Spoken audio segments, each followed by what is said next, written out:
तो अब हम स्टार्ट करने वाले व्हीटस्टोन ब्रिज, ठीक है। It is an arrangement use to calculate the unknown resistance, ठीक है। तो व्हीटस्टोन ब्रिज क्या होता है, इससे हम लोग ना अननोन रेजिस्टेंस को कैलकुलेट कर सकते हैं, ठीक है। मान लेते हैं हमें किसी रेजिस्टेंस की वैल्यू पता नहीं है, तो व्हीटस्टोन ब्रिज से हम उस रेजिस्टेंस की वैल्यू को कैलकुलेट कर सकते हैं, ठीक है। तो यहाँ इस चीज़ का इसका यूज़ होता है व्हीटस्टोन ब्रिज का, ठीक है। तो व्हीटस्टोन ब्रिज किस प्रिंसिपल में काम करता है, it states that if P by Q equals to R by S then no current will flow through galvanometer, it implies that IG equals to 0 and vice versa, ठीक है। मतलब अगर P by Q equals to R by S है तो इसका मतलब galvanometer में current की वैल्यू कितनी है, 0 है, ठीक है। अगर क्या होगा, IG इक्वल्स टू 0 होगा तो P by Q equals to क्या होगा, R बाई S होगा, ठीक है। चलो, तो इसको प्रूफ कैसे करेंगे, सबसे पहले देखो जो P Q R S है ये हमारे पास 4 रजिस्टेंस है, ठीक है। जो P और Q है ये नॉन रजिस्टेंस है, ठीक है। नॉन यानी कि इनकी वैल्यू हमको पता है, इन दोनों की वैल्यू हमको पता है कितनी है, ठीक है। तो किसी भी दो नॉन रजिस्टेंस की वैल्यू यहाँ पे हम पुट कर देंगे, ठीक है। 2 रजिस्टेंस लगाएंगे यहाँ पे। S इज अननोन रजिस्टेंस, ये जो S है ना यहाँ पे देखो, ये 4 रजिस्टेंस है यहाँ पे, P Q R और S, ठीक है। जो P है यहाँ पे और Q है ये दोनों के दोनों नॉन रेजिस्टेंस, इनकी वैल्यू हमें पता है कि कितने ओम होगी, इन दोनों की वैल्यू पता है। जो S है ये अननोन रेजिस्टेंस है। अननोन रेजिस्टेंस बोलने का मतलब ये होता है कि ये जो S है इसकी वैल्यू हमको फाइंड करनी है, इसकी वैल्यू पता नहीं है हमको। इस व्हीटस्टोन ब्रिज से हम लोग इसकी वैल्यू फाइंड करेंगे यहाँ पे, ठीक है। चलो, उसके बाद क्या है यहाँ पे कि जो R है ये एडजस्टेबल रेजिस्टेंस है, ठीक है। इसको हम कुछ इस तरह से एडजस्ट करेंगे कि ये जो बीच में गैल्वेनोमीटर हम लोगों ने लगा रखा है, ये जो गैल्वेनोमीटर है यहाँ पे जो G लगा रखा है ये गैल्वेनोमीटर है, ठीक है। चलो, तो गैल्वेनोमीटर में जो करंट है ना, जो गैल्वेनोमीटर में IG करंट आ रहा है उसकी वैल्यू ना 0 हो जाए। जो R है इसको ना हम एडजस्ट कर सकते हैं, ऐसा रेजिस्टेंस है ये, ठीक है। तो इस R को हम कुछ ऐसे एडजस्ट करेंगे यहाँ पे कि जो गैल्वेनोमीटर होगा ना इसका डिफ्लेक्शन 0 हो जाएगा, गैल्वेनोमीटर में करंट की वैल्यू 0 हो जाएगी। कुछ ऐसे एडजस्ट करेंगे हम इस R को, ठीक है। चलो, G इज गैल्वेनोमीटर रेजिस्टेंस, ठीक है। G क्या है, गैल्वेनोमीटर का रेजिस्टेंस है। यहाँ पे गैल्वेनोमीटर लगा रखा है, हम R को कुछ ऐसे एडजस्ट करेंगे। इन दोनों को हम एडजस्ट नहीं कर सकते, इनकी वैल्यू फिक्स है, इतनी ही रहने वाली। R को हम एडजस्ट कर सकते हैं, कुछ ऐसे एडजस्ट करेंगे कि ये जो इसमें करंट की वैल्यू होगी, गैल्वेनोमीटर में करंट की वैल्यू होगी 0 हो जाएगी। इसका मतलब गैल्वेनोमीटर का डिफ्लेक्शन 0 हो जाएगा, ठीक है। वही किरचॉफ लॉ अप्लाई करेंगे, उसी से करेंगे इसको सॉल्व, ठीक है। तो ये यहाँ पे जो बैटरी है, ठीक है, इसमें से लेट कर लेते हैं कि I करंट फ्लो हो रहा होगा, ये है I करंट, ठीक है। जब वो I करंट यहाँ पे पहुँचेगा, जंक्शन में पहुँचेगा तो वो डिस्ट्रीब्यूट हो जाएगा। तो लेट कर लेते हैं कि इधर I1 करंट जाएगा, इस वाली ब्रांच में I1 करंट गया, तो इस वाली ब्रांच में कितना बचेगा फिर, ठीक है। इसमें कितना जाएगा करंट, I माइनस I1। इसमें कितना करंट आ रहा था I, इसमें कितना करंट गया I1, तो इस वाली ब्रांच में कितना करंट जाएगा I माइनस I1, ठीक है। चलो, इधर कितना करंट गया I1, ठीक है। तो इधर लेट कर लेते हैं, फिर ये जो I1 करंट यहाँ पे आया वो भी तो डिस्ट्रीब्यूट होएगा ना, कुछ इधर जाएगा कुछ इधर जाएगा, ठीक है। तो इधर लेट कर लेते हैं, ये जो I1 करंट इधर आया है, ठीक है। इसका IG पार्ट तो इधर चले गया, ठीक है। जो I1 करंट ऐसे गया है इधर, इसका IG पार्ट इसमें गया, ठीक है। तो इस वाली ब्रांच के लिए कितना बचेगा I माइनस IG, ठीक है। इतना समझ में आया। सबसे पहले देखो इस वाली बैटरी से कितना करंट गया, I करंट गया, ठीक है। इसमें कितना करंट चले जाएगा I1, तो इसमें कितना बचेगा फिर I माइनस I1, ठीक है। I1 करंट जब यहाँ पे पहुँचेगा ये भी तो बढ़ जाएगा ना, ये भी तो डिस्ट्रीब्यूट होगा यहाँ पे। तो इसमें लेट कर लेते हैं, जो गैल्वेनोमीटर होगा ना इसमें कितना करंट गया IG, ठीक है। तो इसके लिए कितना बचेगा फिर I1 minus IG, I1 minus IG यहाँ पे पहुँचेगा, ठीक है। यहाँ पे देखते हैं, अब इसको देखना है, I माइनस I1 यहाँ पे जाएगा, ठीक है। इसमें से कितना करंट निकल रहा है, IG करंट, ठीक है। देखो यहाँ से IG करंट आ रहा है, यहाँ से I माइनस I1 आ रहा है, तो इस वाले पॉइंट में आके दोनों के दोनों जुड़ जाएंगे और इधर चले जाएंगे। अगर एक ब्रांच से करंट तुमने बना दिया है, एक ब्रांच से अगर करंट निकल गया है, दोबारा उस ब्रांच में वापस करंट नहीं भेजेंगे हम लोग, ठीक है। जैसे ये IG करंट आया है ना यहाँ पे, ये नहीं सोच रहे कि IG करंट भी बढ़ जाएगा, इधर भी जाएगा इधर भी जाएगा, नहीं, ये IG करंट अब इधर ही जाने वाला है। क्यों, क्योंकि इधर तो करंट है यहाँ पे I माइनस I1, तो ये IG करंट इधर नहीं जाने वाला, अब इधर ही जाएगा, ठीक है। ये जो I माइनस I1 है वो ऐसे आ रहा था, तो इधर नहीं जाएगा इधर ही जाएगा। तो इसका मतलब दोनों करंट आके या इस पॉइंट में आके इधर प्लस हो जाएंगे। तो इस वाली ब्रांच में कितना करंट फ्लो होएगा, IG plus I minus I1, ठीक है। तो IG plus I minus I1 इधर फ्लो होएगा, ठीक है। इतना समझ में आया कैसे हुआ। अब देखना है IG I minus I one जब यहाँ पे पहुँच जाएगा, इस पॉइंट में पहुँच जाएगा, इधर से कितना आ रहा है यहाँ पे आई वन माइनस आई जी, तो जब यहाँ पे पहुँच जाएंगे तो ये पूरा का पूरा प्लस होके फिर इधर फ्लो होगा। अब ध्यान से देखना है, आई जी माइनस का इधर आई जी प्लस का, तो आई जी से आई जी कैंसिल हो जाएगा, इधर आई वन माइनस का इधर आई वन प्लस का, तो आई वन से आई वन कैंसिल हो जाएगा, तो टोटल मिला के जो इधर फ्लो होएगा इधर आएगा वापस करंट, वो कितना आएगा आई वन, सॉरी आई, ठीक है। तो आई करंट ही तो फ्लो हुआ था इस बैटरी से, इससे कितना ईएमएफ निकला था, सॉरी जो इस बैटरी से जो कितना करंट निकला था, आई करंट निकला था, वापस कितना मिला, इसे आई करंट मिल गया, ठीक है। चलो तो अब बस लूप बनाना, लूप से क्वेश्चन सॉल्व करना है यहाँ पे, ठीक है। पहले इसमें इस वाले लूप में अप्लाई करेंगे केवीएल, ठीक है। तो किरचॉफ का जो वोल्टेज लॉ है पहले इसमें अप्लाई करेंगे, फिर इसमें अप्लाई करेंगे, ठीक है। तो अगर हम इसमें अप्लाई करें तो करंट के डायरेक्शन ये बना रखे हमने, ऐसे घूम रहे हैं हम लोग, ठीक है। तो करंट के डायरेक्शन में जा रहे होंगे तो प्लस, करंट के ऑपोजिट डायरेक्शन में जा रहे होंगे तो माइनस, ठीक है। सेम ऐसे इसमें भी हमने ऐसे लूप बना रखे, करंट के डायरेक्शन में जाएंगे तो पॉजिटिव, ऑपोजिट डायरेक्शन में जाएंगे तो नेगेटिव लेंगे यहाँ पे, ठीक है। चलो तो अगर हम किरचॉफ को फर्स्ट लॉ फर्स्ट मैथ्स में अप्लाई करेंगे, ठीक है, तो ये आंसर आएगा यहाँ पे, उसके ऑपोजिट डायरेक्शन में जाएंगे, करंट के ऑपोजिट डायरेक्शन में जाएंगे तो माइनस लेना पड़ेगा यहाँ पे, ठीक है। ये आर माइनस का क्यों है, क्योंकि देखना हम ऐसे घूम रहे हैं, ऐसे इस रेजिस्टेंस के लिए तो हम करंट ऐसे फ्लो हो रहा है और हम जा ऐसे रहे तो माइनस का ही तो आएगा यहाँ पे, ठीक है। चलो तो इसको सॉल्व करेंगे तो ये आंसर आ जाएगा यहाँ पे, ठीक है। उसके बाद लूप सेकंड में अगर हम अप्लाई करेंगे तो लूप सेकंड में आ जाएगा, ये है लूप सेकंड, इसमें अप्लाई करेंगे तो ये आ जाएगा यहाँ पे, ठीक है। इक्वेशन सेकंड बन जाएगा। देखो उन्होंने ये बोला था, व्हीटस्टोन ब्रिज का प्रिंसिपल ये बोलता है अगर इसमें करंट की वैल्यू ज़ीरो हुई तो if I G equals to zero, तो हम लोग क्या करेंगे यहाँ पे आई जी की वैल्यू को क्या पुट करेंगे, जीरो पुट करेंगे, ठीक है। देखो प्रूफ करने के लिए उनकी कंडीशन भी तो अप्लाई करनी पड़ेगी ना, तो कंडीशन ये बोलती है कि अगर ये जीरो होगा तो तुम्हारा व्हीटस्टोन ब्रिज सॉल्व हो पाएगा यहाँ पे, ठीक है।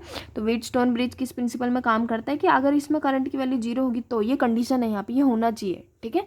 तो आई जी को पहले हमें जीरो पुट करना पड़ेगा यहाँ पे, जहाँ जहाँ पे आई जी होगा वहाँ पे जीरो पुट करेंगे। तो इक्वेशन फर्स्ट और सेकंड को ध्यान से देखेंगे तो यहाँ पे कितना आई जी, इसको जीरो लिख देंगे यहाँ पे, तो ये पूरा जीरो हो जाएगा, ये पूरा हट जाएगा, जिनके साथ भी आई जी है वो पूरा टर्म हटाना पड़ेगा, तो ये पूरा जीरो हो जाएगा, ये पूरा जीरो हो जाएगा यहाँ पे, ठीक है।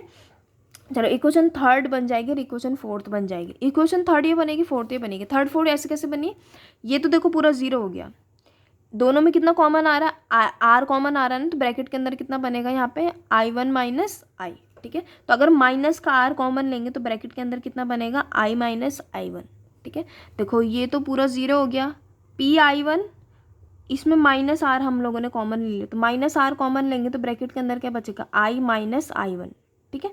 चलो सेम ऐसे इसमें भी ले रखा हम लोगों ने यहाँ पे, ठीक है। ये तो पूरा जीरो हो गया, दोनों में हम माइनस एस कॉमन लेंगे यहाँ पे, ठीक है। तो ये माइनस एस कॉमन ले रखा और यहाँ पे कितना कॉमन ले रखा हम लोगों ने, आर कॉमन ले रखा है, ठीक है। चलो तो अब ना क्या एक काम करते हैं, दोनों इक्वेशन को डिवाइड करते हैं, इक्वेशन थर्ड और फोर्थ को ना डिवाइड करके देखते हैं यहाँ पे। अगर इक्वेशन थर्ड और फोर्थ को हम डिवाइड करेंगे तो ध्यान से देखना, आई वन से आई वन कैंसिल हो जाएगा, जब किसी भी इक्वेशन को प्लस किया जाता है, माइनस किया जाता है, मल्टीप्लाई किया जाता है या डिवाइड किया जाता है तो लेफ्ट हैंड साइड के साथ लेफ्ट हैंड साइड होता है, राइट हैंड साइड के साथ राइट हैंड साइड होता है। अगर मैं बोरी इक्वेशन को डिवाइड करना है तो लेफ्ट हैंड साइड के साथ लेफ्ट हैंड साइड डिवाइड होएगा, राइट हैंड साइड के साथ राइट हैंड साइड डिवाइड होएगा, ठीक है। चलो तो आई वन से आई वन कैंसिल हो जाएगा, क्या बचेगा P by Q equals to, minus से माइनस कैंसिल हो जाएगा, I one minus I one minus I cancel हो जाएगा, तो क्या बचेगा P by Q equals to R by S. और यही व्हीटस्टोन ब्रिज का प्रिंसिपल है कि अगर I G equals to zero होगा तो P by Q equals to R by S and vice versa, ठीक है। चलो तो उसके बाद मतलब इक्वेशन थर्ड और फोर्थ को डिवाइड करेंगे तो आई वन से आई वन कैंसिल हो जाएगा, आई वन माइनस आई से I one minus I cancel हो जाएगा, माइनस से minus cancel, P by Q equals to क्या हो जाएगा आर बाई एस हो जाएगा, ठीक है। तो फर्स्ट कंडीशन है कि I G equals to zero means galvanometer अगर नल डिफ्लेक्शन शो कर रहा है, ठीक है। नल डिफ्लेक्शन का मतलब होता है कि करंट फ्लो नहीं हो रहा है, तो इसका मतलब ये है कि it is because potential at the terminal of the galvanometer is the same, ठीक है। मतलब ये बोल रहे हैं यहाँ पे कि if I G equals to zero means galvanometer is showing null deflection, ठीक है। It is because potential at the terminal of the galvanometer is same, ठीक है। मतलब ये बोल रहे हैं कि गैल्वेनोमीटर डिफ्लेक्शन जीरो दिखा रहा है, इसका मतलब करंट फ्लो नहीं कर रहा है, उसके दोनों टर्मिनल के बीच का पोटेंशियल जीरो होगा, ठीक है। The above condition is applicable if and only if P by Q exactly equal to R by S. अगर P by Q R by S के एकदम इक्वल है, एग्जैक्टली एक दूसरे के इक्वल है, तब ये कंडीशन अप्लाई होगी, ठीक है। If we interchange the position of galvanometer and cell there is no effect on balancing time, ठीक है। वो ये बोल रहे हैं कि अगर इनकी कंडीशन हम चेंज कर देंगे, देखो आर को इधर लेके आएंगे, क्यू को इधर लेके जाएंगे, कोई फर्क नहीं पड़ेगा ना, एक ही बात है, इसको इधर लेके आओ, इसको इधर लेके आओ, आंसर तो वही आएगा यहाँ पे, ठीक है। तो ये बोल रहे कि अगर हम इंटरचेंज भी कर देंगे तो उससे कोई फर्क नहीं पड़ने वाला, कंडीशन वही अप्लाई होगी यहाँ पे, ठीक है। उसके बाद है हीटिंग इफेक्ट ऑफ करंट और जूल्स लॉ, ठीक है। तो हीटिंग इफेक्ट ऑफ करंट क्या होता है, देखो आप लोगों ने भी देखा होगा, जब किसी भी वायर में करंट फ्लो करता है ना तो वो हीटअप हो जाती है कुछ टाइम बाद। आपने फ़ोन चार्ज किया होगा तो फ़ोन भी कुछ टाइम बाद क्या हो जाता है, हीटअप हो जाता है, ठीक है। कोई भी चीज़ जिसमें करंट फ्लो होता है ना वो हीटअप होती है, ठीक है। और हीटअप होने का रीज़न ये है कि देखो अगर करंट फ्लो हो रहा होगा ना उसमें, ठीक है, वायर में करंट फ्लो हो रहा होगा, ठीक है, तो उससे क्या होता है, इलेक्ट्रॉन आपस में क्या करते हैं, कोलाइड करते हैं, ठीक है। कोलाइड, कोई भी चीज़ अगर आपस में कोलाइड करे, दो चीज़ें अगर आपस में टकरा रही है तो वहाँ पे हीटअप तो होएगा ही, हीट तो जनरेट होगी वहाँ पे, ठीक है। तो यही रीज़न है कि जो करंट होता है ना उससे हीटिंग इफेक्ट होता है, ठीक है। तो इसको ना हम लोगों ने यूटिलाइज़ किया फिर कुछ चीज़ों में, ठीक है। देखो अगर हम फ़ोन चार्ज कर रहे हैं तो फ़ोन हीटअप हो रहा है, उसको तो हम लोग यूटिलाइज़ नहीं करेंगे ना, ठीक है। तो देखो हमने कहाँ यूटिलाइज़ किया उसको, इलेक्ट्रिक प्रेस में, गीज़र में, जहाँ ज़रूरत थी हमको हीट की, ठीक है। जहाँ हमें करंट की ज़रूरत नहीं है, ठीक है, मतलब इलेक्ट्रिसिटी की ज़रूरत नहीं है, उसमें हमें किसकी ज़रूरत है, वहाँ पे हीटअप की ज़रूरत है, ठीक है। देखो फ़ोन को चार्ज करना है तो इलेक्ट्रिसिटी की ज़रूरत तो होगी ना, मतलब फ़ोन को चार्ज करने के लिए हमें करंट की ज़रूरत होगी, फ़ोन में करंट ले जाना पड़ेगा, ठीक है। लेकिन इलेक्ट्रिक प्रेस के लिए हमें किसकी ज़रूरत है, वहाँ पर हीट की ज़रूरत है, ठीक है। चलो, तो when an electric current is pass through a conductor, जब भी इलेक्ट्रिक करंट किसी कंडक्टर के थ्रू पास होता है, it becomes hot after some time, कुछ टाइम बाद क्या हो जाता है, वो गर्म हो जाता है। This effect is known as heating effect, इसी को क्या बोलते हैं, हीटिंग इफेक्ट बोलते हैं, या जूल्स लॉ भी बोलते हैं, ठीक है, ऑफ इलेक्ट्रिक करंट और जूल्स हीटिंग इफेक्ट, ठीक है। हीट जो जनरेट हो रही है ना, हीट का फॉर्मूला होता है H=I²RT, ठीक है। तो हीट का फॉर्मूला होता है H=I²RT। इसका प्रूफ करेंगे अगर हम लोग, तो आई क्या होता है, Q/T, ठीक है। अगर हम करंट की वैल्यू निकालेंगे, चार्ज डिवाइडेड बाय टाइम होता है, ठीक है। चार्ज की वैल्यू निकालेंगे वो क्या आएगा, Q/I/T, ठीक है। V क्या होता है, W/T होता है, ठीक है। देखो इससे हमने Q की वैल्यू निकाली ना, I क्या होता है यहाँ पे, I=Q/T, Q की वैल्यू निकालेंगे तो T को इधर मल्टीप्लाई में ले जाएंगे ना, तो Q क्या हो जाएगा, I/T। V की वैल्यू निकालेंगे वो क्या होता है, W/Q ना, तो W की वैल्यू क्या हो जाएगी, V/Q, ठीक है। Q की वैल्यू अगर हम यहाँ पे पुट करेंगे, Q की वैल्यू क्या होता है, I/T, तो इधर Q की वैल्यू रखेंगे कितनी, I/T, ठीक है। तो W की वैल्यू क्या हो जाएगी, VIT, ठीक है, ये रही। V क्या होता है, IR ना, तो V की जगह में क्या रखेंगे, ओम्स लॉ से IR, ठीक है। तो क्या हो जाएगा, W=I²RT, आई के आई से मल्टीप्लाई तो I²RT आएगा ना यहाँ पे, ठीक है। तो इसका मतलब ये है, W का मतलब होता है वर्क डन ना, ठीक है। तो जो वर्क डन होगा ना, यही जो वर्क डन होगा किस में कन्वर्ट हो जाएगा, हीट में कन्वर्ट हो जाएगा, ठीक है।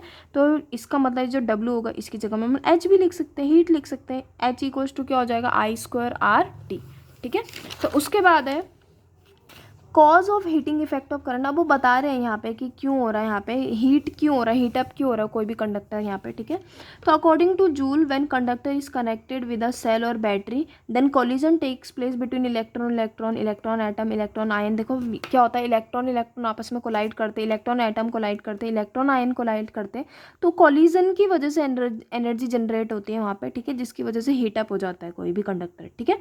H क्या होता है, I²RT इसका फॉर्मूला। अगर हम पावर निकालेंगे, इलेक्ट्रिक पावर निकालेंगे, तो rate of doing electric work is known as electric power. Power क्या होता है, work done divided by time, कितना काम कर रहा है, ज़्यादा से ज़्यादा कितना काम, मतलब ज़्यादा ज़्यादा काम करना है कम से कम टाइम में, तो उसकी पावर ज़्यादा होगी, ठीक है।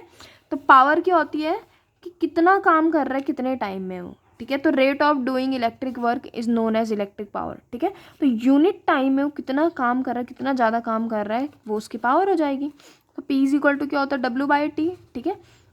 P क्या हो जाएगा, I²R हो जाएगा यहाँ पे, P=VI, P=V²/R, ठीक है। ये चार फॉर्मूले पावर के, इसको लर्न रखना, ठीक है। उसके बाद इस चैप्टर का लास्ट टॉपिक है इलेक्ट्रिक एनर्जी, ठीक है। तो इलेक्ट्रिक एनर्जी को हम इलेक्ट्रिक वर्क डन भी बोल सकते हैं, ठीक है। The energy supplied by the source of EMF in maintaining the current in the circuit is known as electric energy. Electric energy क्या होती है कि जो EMF होता है वो कितना काम कर रहा है, ठीक है, करंट को मेंटेन करने के लिए, ठीक है। जो हमने बैटरी लगाई है, बैटरी कितना वर्क डन कर रही है उस करंट को मेंटेन करने के लिए सर्किट में, ठीक है। तो वर्क डन का फॉर्मूला क्या होता है, देखो पावर का फॉर्मूला क्या होता है, work done divided by time, ठीक है। तो वर्क डन क्या हो जाएगा, पावर इनटू टाइम। यूनिट क्या होती है इसकी, जूल होती है, मैंने बोला था ये वर्क डन ही होता है। एनर्जी जो इलेक्ट्रिक एनर्जी होती है, वर्क डन होता है, वो एक ही चीज़ है, ठीक है।